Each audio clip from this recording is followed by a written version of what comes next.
নমস্কার, গুরুকুল ইনফো চ্যানেলে জানাই আপনাদের স্বাগত। আজকে মিড ডে মিল সংক্রান্ত একটি গুরুত্বপূর্ণ ভিডিও নিয়ে আপনাদের সামনে উপস্থিত হয়েছি।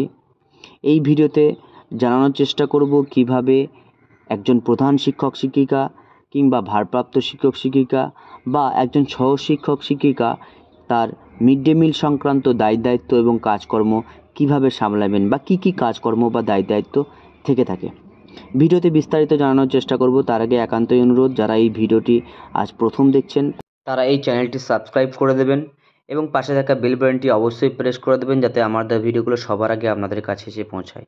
যারা ইতিপূর্বেই এই চ্যানেলের সাথে জড়িত তাদের অনুরোধ ভিডিওটি বেশি বেশি শেয়ার করার। যাই হোক, একদম আমরা মেন পর্বে চলে যাচ্ছি। দেখুন, এখানে duties and responsibility of headmaster or headmistress or teacher in charge of the school.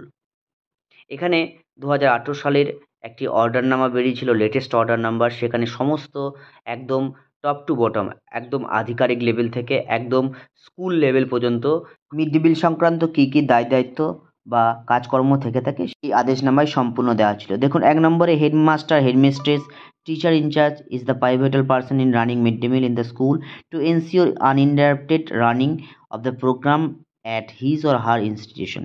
In case of the shortage of supply food grains cooking cost, to inform SIF at block. SIR ব্লককে জানাতে হবে বা higher অথরিটিকে জানাতে হবে যদি food grains বা cooking কস্টের অভাব থেকে থাকে। 2 কি বলছে, to ensure that good quality food is serve to the children and the act of cooking serving eating done is spirit of togetherness under hygienic conditions and in the ordinary manner, so that the entire process of the mid day meal carried to out efficiently and completed within 30 and 40 minutes. 30 and 40 মিনিটসের মধ্যে total যে mid day মিল serving সেইগুলো সম্পূর্ণ করতে হবে এবং এটা অবশ্যই hygienic ওয়েতে হবে।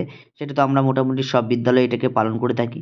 3 number, to ensure that food prepare to mid day mill test 1 of TIC and 1 cook before it is serve to the children. অর্থাৎ একটা টিআইসি বা একজন যে কোনো অফিস যে কোনো মাস্টার মশাই বা দিদিমণি তিনি কি করবেন, অবশ্যই একটি ফুড টেস্টিং বা সেলফ হেল্প গ্রুপ বা গার্জেন দিয়েও আপনি এটি করাতে পারেন এবং অবশ্যই একটা ফুড টেস্টিং রেজিস্টার মেনটেন করতে হবে। ফুড টেস্টিং রেজিস্টার কীভাবে মেনটেন করবেন সেই সংক্রান্ত ভিডিও আমার এই চ্যানেলে পেয়ে যাবেন, যদি প্রয়োজন হয় দেখে নিতে পারেন। নেক্সট কি বলছে, two suggest the SHG cook come helper to the importance of variety food items and nutrition aspects, regular supervision and horizontal end.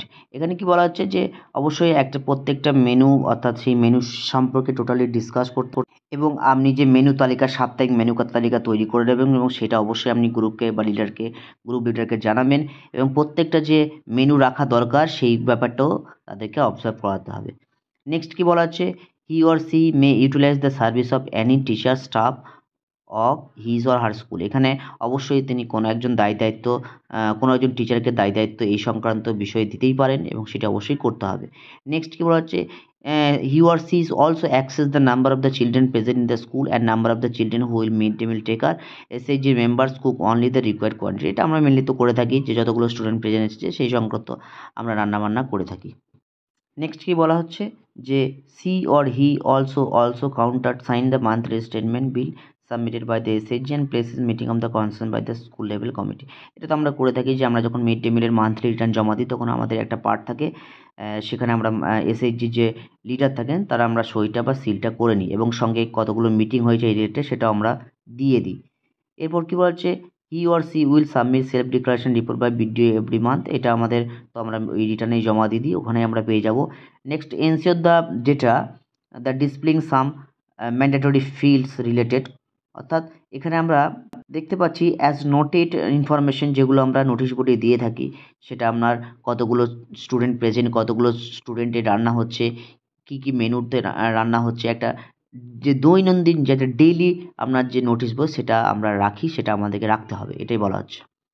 এবং সেখানে কী উল্লেখ থাকবে, number of the student present, আপনার স্কুলের নাম থাকবে, স্কুলের ডাইস কোড থাকবে, আপনার যে কত চাল রান্না হয়েছে সেগুলো থাকবে, আপনার এসআই এবং অন্যান্য আধিকারিক বিডিওর নাম্বার থাকবে, ইত্যাদি ইত্যাদি।